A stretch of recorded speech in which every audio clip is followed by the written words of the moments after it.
Shalom semua warga kerajaan. Tahun 5782 yang kita jalani sekarang ini. Dan 2021 sudah triwulan terakhir. Dan temanya adalah tentang Father. Ya, kita tahu bagaimana kata-kata yang diucapkan seorang bapak itu punya dampak paling besar kepada kehidupan seseorang.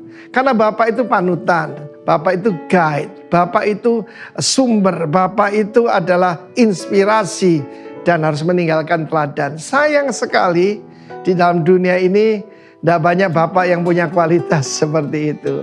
Ada seorang anak rohani saya yang sudah 2 kali masuk penjara karena narkoba ya.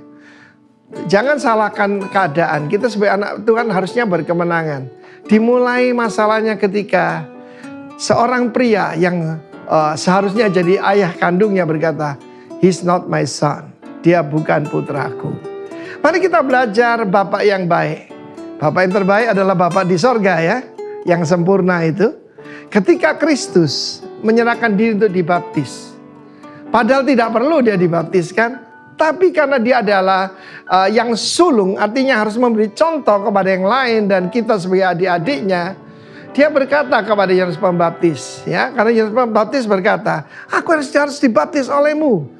Kenapa kamu yang minta dibaptis olehku? Kita mengerti kalau orang rohani mengerti masalah-masalah seperti ini.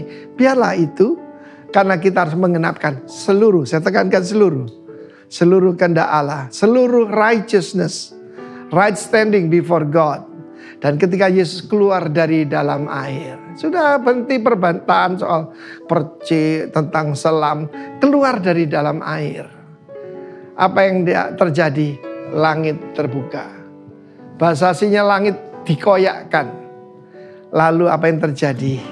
Roh Kudus turun dalam rupa seperti burung merpati atasnya. The Father made His presence known. Bapaknya menunjukkan bahwa dia hadir pada waktu wisuda anaknya ini. Belum ada khotbah, belum mengusir setan.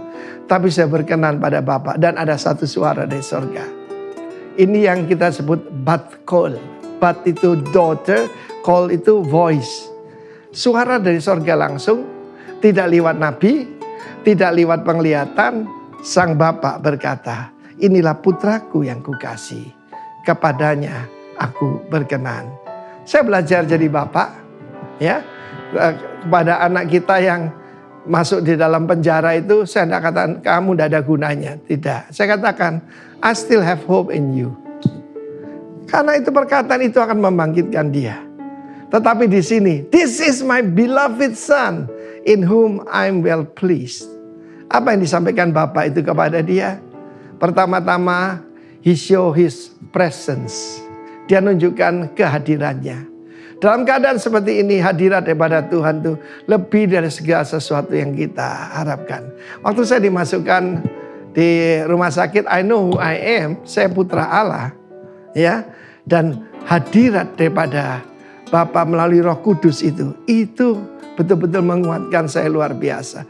Kedua, dia menunjukkan kebanggaannya pada putranya. In whom I'm well pleased. Bahkan pada waktu Mount of Transfiguration, bat call yang kedua, suara dari langit itu berkata, inilah putraku yang kukasih, dengarkanlah dia. Dia berkata kepada siapa? Kepada Petrus, Yohanes, Yakobus, gambaran daripada pengikut Kristus perjanjian baru. Tapi juga di situ ada Musa dan Elia sebelumnya, perjanjian lama. Ya, Taurat dan para nabi. Saudara yang kasih Tuhan, seorang bapak sangat dibutuhkan hari-hari ini. Saya berbicara pada para bapak dan para putra yang mencari seorang bapak. Pastikan ada bapak sorgawi, bapak jasmani dan bapak rohani. Dan kamu akan kuat seperti Kristus. Ketika iblis menggoda dia, tidak lama kemudian di padang belantara keluar berkemenangan. Karena iblis berkata, jikalau engkau anak Allah. Kristus tahu, aku memang adalah putra Allah. Pergi daripadaku iblis. Lalu malaikat datang melayani dia. God bless you. Amin.